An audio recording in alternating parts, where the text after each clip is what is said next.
Merci beaucoup pour l'accueil.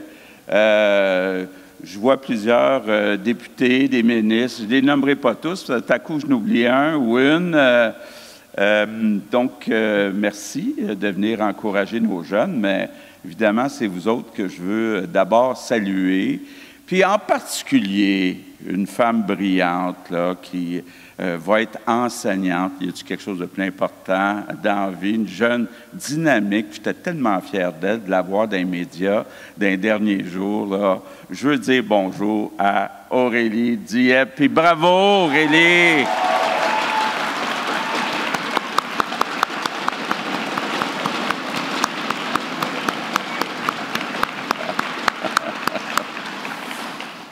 Bien, je veux vous dire merci.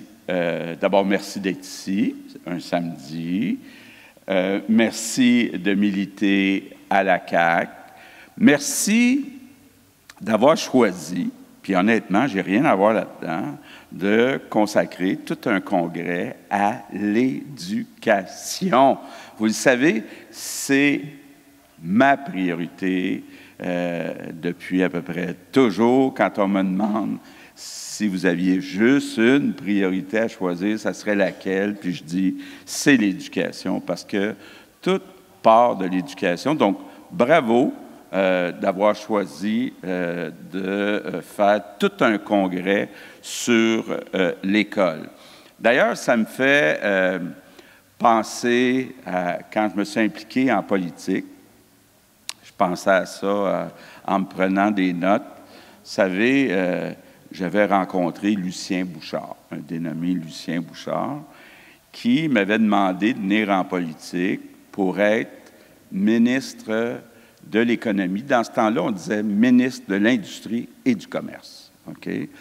Et, après y avoir réfléchi, après en avoir parlé avec Isabelle, j'ai accepté effectivement de venir en politique. Et quelle surprise! Après 3 mois, Lucien Bouchard me demande de devenir ministre de l'Éducation. Je vous avoue que j'ai été surpris en me disant, moi, je suis venu en politique pour l'économie. Ce que je connais, c'est l'économie. Et là, Lucien Bouchard m'avait dit 2 choses que je me suis souvenu tout le temps.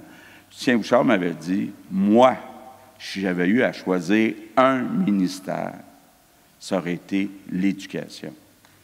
Ça, c'est la première affaire qu'il m'avait dit. La deuxième affaire qu'il m'avait dit, François, ce qui est le plus important pour l'avenir économique du Québec, c'est l'éducation. Ça, c'est la deuxième chose dont je me suis toujours souvenu.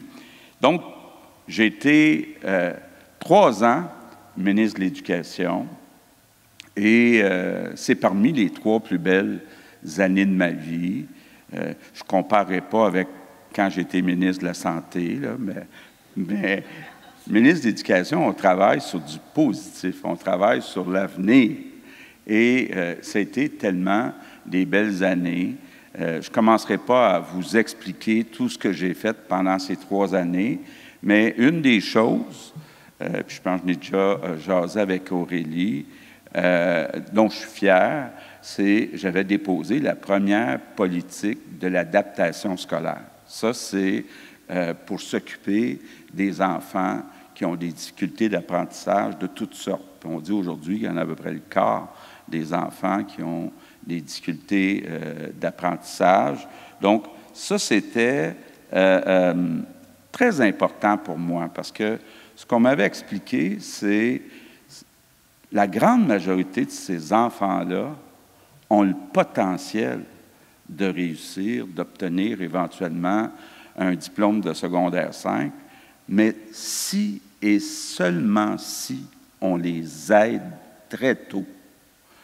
Et ça m'a rappelé, parce que j'ai moi-même des enfants, quand je suis devenu parent, un livre qui m'avait marqué, « Tout se joue avant 6 ans », ça m'avait beaucoup stressé pendant les 6 premières années de mes gars. Puis là, c'était rien pour me déstresser de savoir que si on veut vraiment aider ces enfants-là, bien, il faut agir tôt. Puis effectivement, on a ajouté des orthophonistes, on a réduit la taille des classes, surtout dans les milieux défavorisés, parce que ça aussi, il faut oser le dire. Vous savez, toutes les écoles au Québec sont classées là, selon le milieu socio-économique.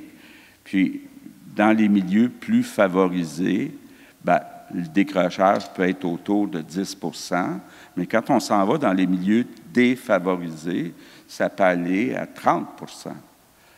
Donc, quand j'entends certaines personnes me parler de l'école qui devrait être à une seule vitesse, vous savez de qui je parle, là?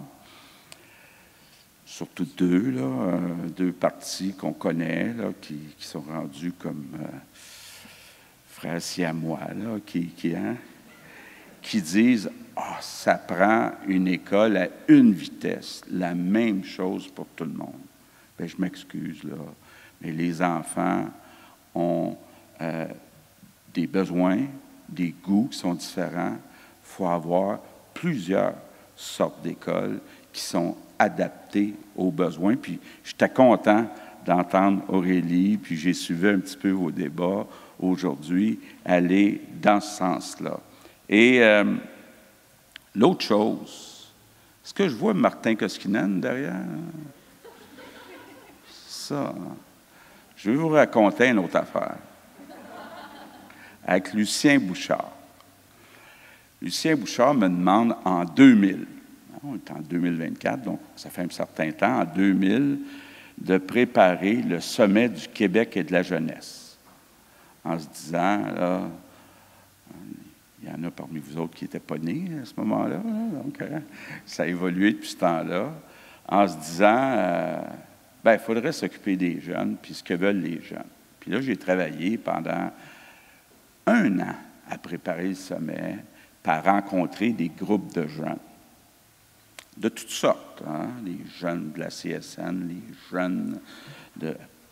Là, je n'aurais pas dû commencer à en nommer, là, mais il y avait des dizaines, même je dirais une centaine de groupes de jeunes. Puis là, bien, je leur demandais qu'est-ce qui serait important de changer au Québec. Et là, ça tirait dans toutes les directions. Mais il y avait un thème qui revenait assez souvent, c'était l'éducation. Parce qu'à l'époque, bien, déjà, on avait le débat, les arbitrages à faire entre on met-tu beaucoup d'argent en éducation ou en santé, et évidemment, bien, l'éducation, ça touche aux jeunes. Et ce qu'on a réussi à faire, il y avait dans les groupes de jeunes un leader qui était capable de faire la job pour moi, de rassembler tous les jeunes, de la gauche jusqu'à la droite. C'était le président de Force Jeunesse, qui était à l'époque un dénommé Martin Koskinen. Donc, ceux qui connaissent Martin est maintenant mon partenaire en politique depuis le début de la CAQ. Et on a réussi à ce qu'il y ait consensus, unanimité, là, puis il y avait des partenaires syndicaux, du monde des affaires, puis évidemment, surtout des groupes de jeunes. On a pris l'engagement, sur 3 ans, d'ajouter, en plus des coûts de système, 1 milliard en éducation. Et on a respecté cet engagement-là. Les journalistes qui sont plus vieux, là, je sais qu'il y en a qui sont plus vieux d'un journaliste, vont se rappeler que ça n'a pas toujours été facile, que j'avais même menacé de démissionner à l'époque, mais on avait respecté. Là, puis je ne suggère pas à mes ministres de faire ça. Là. Je vais être bien clair là, là-dessus. Donc, on avait investi 1 milliard de plus en éducation. Et par contre, bien, le travail commençait. Et quand je suis devenu premier ministre, bien, c'était Jean-François Roberge que j'ai nommé comme ministre de l'Éducation, en passant un autre ex de Force Jeunesse, là, donc il y a quelque chose autour de ce groupe-là de spécial. Puis, je veux vous en parler dans le même sens de ce que disait Aurélie aujourd'hui. Moi, je pense qu'il faut agir tôt. Puis, une des choses qu'il faut faire, c'est d'offrir des maternelles 4 ans. Ça ne veut pas dire de l'imposer à tout le monde. Mais quand j'écoute certains partis qu'on nommera pas dire « Non, non, ça devrait être la même recette pour tout le monde au CPE, incluant à 4 ans. » Écoutez, ça a des gros avantages, les CPE, entre autres, c'est ouvert l'été, puis ils font un travail extraordinaire. Quand un enfant a des difficultés d'apprentissage, c'est sûr que des orthophonistes, des orthopédagogues, c'est plus facile d'en ajouter dans les écoles primaires pour plusieurs années, c'est-à-dire les enfants de 4 ans, 5 ans, 6 ans, 7 ans, que c'est possible de le faire dans chaque CPE. Donc, l'important, c'est de donner le choix aux parents. Vous aimez mieux le CPE? Parfait. Vous aimez mieux la maternelle 4 ans? Bien, il y a des endroits, je pense qu'en France, l'école commence à 3 ans. Donc, c'est sûr que pour les enfants qui ont des difficultés d'apprentissage, de commencer plus tôt, ça multiplie les chances d'obtenir, d'être capable de se rendre jusqu'à un diplôme. Parce que, vous savez, le parcours traditionnel d'un enfant qui décroche, c'est quoi? Il arrive à l'école dans ses premières années, prend du retard, éventuellement double une année, perd ses amis, perd sa confiance en soi, puis là, bien, il attend l'âge de 16 ans pour sacrer cela. Donc, de là l'importance, je dirais même le devoir qu'on a comme société d'aider ces enfants-là. Bon, évidemment, les gens vont dire, « Ouais, mais les maternelles 4 ans, même si on les a doublées, triplées, ça ne va pas aussi vite que ce qu'on aurait souhaité. » C'est vrai. Pourquoi? Soyons directs, il nous manque d'enseignants. Pourquoi il nous manque d'enseignants? Bien, 2 raisons. L'offre et la demande. D'abord, moins de jeunes, malheureusement, puis de là l'importance de ce que vous faites aujourd'hui, la CRCAQ, de convaincre plus de jeunes de devenir enseignants, comme Aurélie. Il reste 1 an, là, hein, c'est ça? C'est vrai qu'un bac de 4 ans, déjà, c'est quelque chose. Bon, je sais que ce n'est pas la seule raison pour choisir une profession, mais 2 fois, on a augmenté les salaires des enseignants de plus que la moyenne de l'augmentation qu'on a donnée à tous les employés de l'État. C'est la première fois que ça se faisait. C'est quand même spécial de dire, bien, au Québec, on est un peu comme QS puis le PQ, il faut offrir la même chose à tout le monde. Bien, à un moment donné, on a réussi à dire aux syndicats, non, nous, on veut, entre autres, valoriser l'éducation, donc on va donner des augmentations plus importantes. Bon, l'autre chose que nous demandent les enseignants, puis Bernard est en train de le faire, c'est d'ajouter une 2e personne, surtout dans les classes de milieux défavorisés. Parce que c'est pas mal plus compliqué d'enseigner dans une classe quand il y a 30 ou 40 de ce qu'on appelle des EHDA, des enfants qui ont des difficultés d'apprentissage, que d'être dans un milieu favorisé où tu en as juste 5 ou 10 C'est pas la même chose, là. Mais évidemment, discuter de ça avec le syndicat, ça n'a pas été facile, mais on a eu le courage de le faire, puis je pense que c'est une bonne chose. J'essaie de relire mes notes parce que là, à chaque fois, je chicane Alban. J'ai vraiment aucune lumière ici. Là, donc, mais c'est bon, ça, c'est ça. Bon, évidemment, le plus important, c'est que comme société, on valorise l'éducation. Ça, c'est important aussi. Je regarde, entre autres, les pays scandinaves, comme la Finlande. D'ailleurs, je fais une parenthèse. Je vais me faire chicaner par ma gang. Tu fais toujours des parenthèses, mais bon. Dans les tests PISA, là, on est parmi les meilleurs, mais celui qui est le meilleur des meilleurs, c'est la Finlande. Puis là-bas, les enseignants sont moins payés qu'ici, mais c'est tellement valorisé être enseignant que quand on regarde tous les jeunes qui s'inscrivent dans les facultés d'éducation, il y en a juste 10 qui sont choisis. T'sais. Pourquoi? Parce que le monde, ils veulent être enseignants. Donc, on a aussi une job comme enseignant, comme société. Attendez une minute que je regarde ça, ce que je voulais vous dire à rapport à ça. Bon, évidemment, il n'y a pas juste l'enseignement comme tel, il y a ce qui est autour qui est important. Entre autres, une chose dont je veux vous parler, c'est la beauté des écoles. Ça a l'air secondaire, mais on a beaucoup négligé nos écoles depuis 25 ans. Je parle des écoles physiques. Donc, on a développé un nouveau modèle d'école, donc des écoles avec plus de fenêtres, plus lumineuses, des plus grandes aires ouvertes, avec plus de place dans les cours, plus de bois aussi, c'est chaleureux. Là. D'ailleurs, j'ai demandé qu'on augmente le chauffage ici, je trouvais qu'il faisait froid. Puis l'autre chose, c'est les activités. Je trouve qu'on n'a pas beaucoup parlé, mais dans notre premier mandat, on s'est engagé à ajouter 1 heure par jour dans toutes les écoles secondaires. Puis on l'a fait, c'est fait. Là. Dans toutes les écoles secondaires, il y a 5 heures de plus de présence. Ça veut dire que les autobus jaunes là, partent 1 heure plus tard. Là. Donc, mais encore là, je vais avoir l'air d'avoir une obsession, là.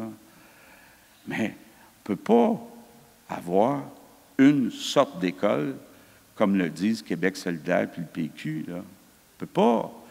Il y a des enfants qui préfèrent avoir plus de temps pour faire leurs devoirs, d'avoir des gens qui les aident à faire leurs devoirs parce que c'est plus difficile pour eux autres en français, en mathématiques. Il y en a d'autres qui aiment mieux plus de sport. Il y en a d'autres qui aiment ça avoir plus d'art.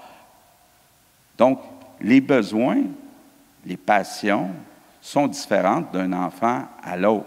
Donc, de là l'importance d'avoir plusieurs types d'écoles, pas juste une sorte d'école comme le propose Québec solidaire et le Parti québécois. Ça me surprend parce que j'étais là, mais bon, ils ont choisi de suivre Québec solidaire. Autre sujet dont vous avez parlé aujourd'hui, puis qui est drôlement important, la formation professionnelle et la formation technique. On parle de ça depuis toujours. Là.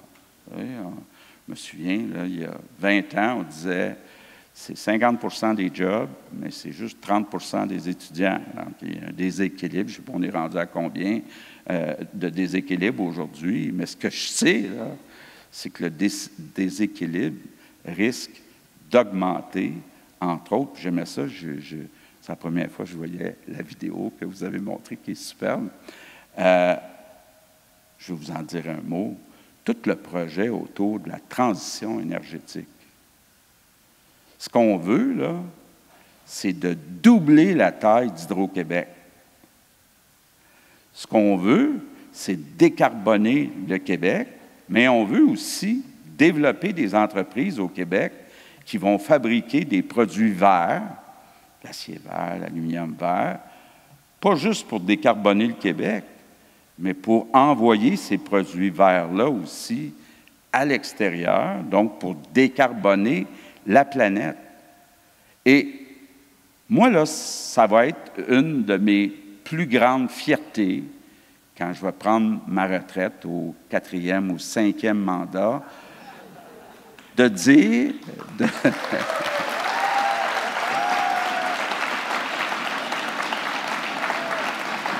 de dire nos jeunes, les prochaines générations au Québec, vous allez vivre 2 booms économiques extraordinaires. Premier boom, bien, tu ne rajoutes pas 150 milliards de projets chez Hydro-Québec sans que ça fasse un boom économique. Deuxième boom économique, bien, il y a une bonne partie de cette électricité propre qui va aller chez des entreprises manufacturières qui vont produire au Québec des produits verts qu'on va exporter partout. Donc, il faudra construire ou agrandir ces usines-là. Toutes des jobs intéressants autour de la construction, autour du génie. Mais revenons sur la construction. Là, je reviens sur la formation professionnelle et technique. Il y a une opportunité pour les jeunes de se former en construction puis de bâtir le Québec de demain. C'est pas rien. C'est pas rien. Donc, il faut y participer, il faut trouver le moyen qu'il y ait beaucoup plus de jeunes qui s'inscrivent en formation professionnelle et en formation technique. Bon, j'essaie de voir ce qui est écrit. Bon, maintenant, je vais vous parler du sujet dont on a parlé aujourd'hui, mais aussi, grâce à vous autres, grâce à Aurélie, dont on a parlé dans les médias au cours des derniers jours. Le problème, c'est un vrai problème, du manque de discipline, du manque de respect dans nos écoles. Moi, je suis d'accord avec vous autres, ça n'a pas de bon sens. Le nombre de fois où on entend des cas, soit de violence ou d'intimidation entre des élèves ou à l'égard d'enseignants. Ça n'a pas de bon sens. Bon.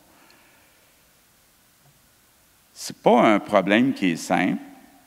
C'est un problème de société. Puis quand on lit ce qui se passe en France ou ailleurs, c'est un problème qu'on retrouve dans les sociétés industrialisées, là. On manque de respect, pas juste à l'égard des enseignants, on manque de respect à l'égard des policiers, on manque de respect à l'égard des élus. On le voit sur les médias sociaux. C'est vrai, entre autres, un point tel que dans certaines municipalités, il n'y a plus personne qui veut se présenter. Bien, il va falloir être capable, puis j'aime bien certaines de vos propositions, de dire les personnes qui sont violentes, qui intimident, les élèves qui sont, revenons à l'école, qui sont violents, qui intimident, il faudrait qu'il y ait des sanctions. Il faudrait qu'il y ait des conséquences. C'est comme si on était devenu dans une société où il y a juste des droits, il n'y a pas de devoirs, puis il n'y a pas de sanctions quand tu fais des choses qui n'ont pas de bon sens. Tu sais, donc, votre idée de dire un élève qui manque de respect, qui est violent, de l'envoyer dans une formation, ben, moi, je pense que c'est une maudite bonne idée. Tu sais, donc, il faut le faire. Bon, évidemment,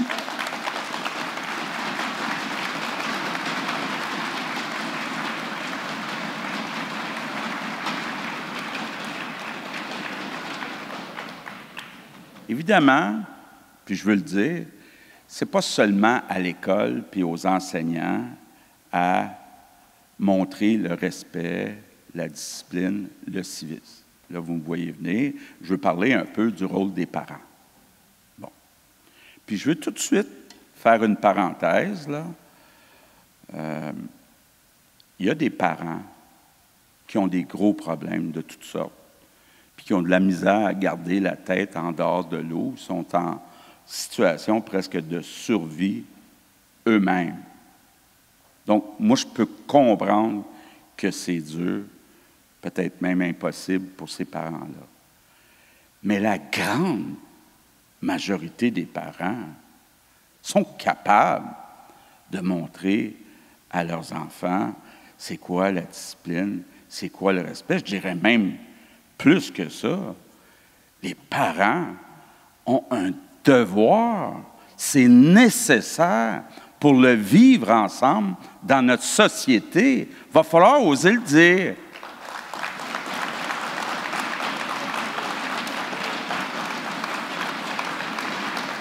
Donc, je sais que Bernard Drainville a posé certains gestes dans les écoles pour s'assurer qu'on réduise ces problèmes-là, mais je pense que ce n'est pas assez.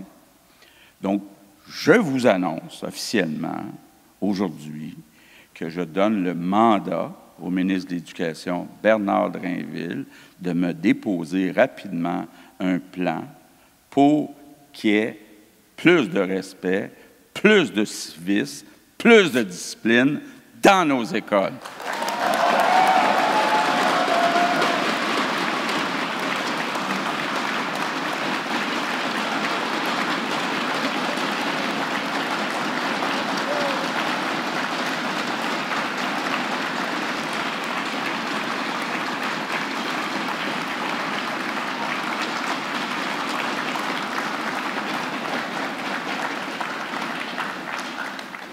Je termine, parce que j'ai hâte de prendre vos questions avec William.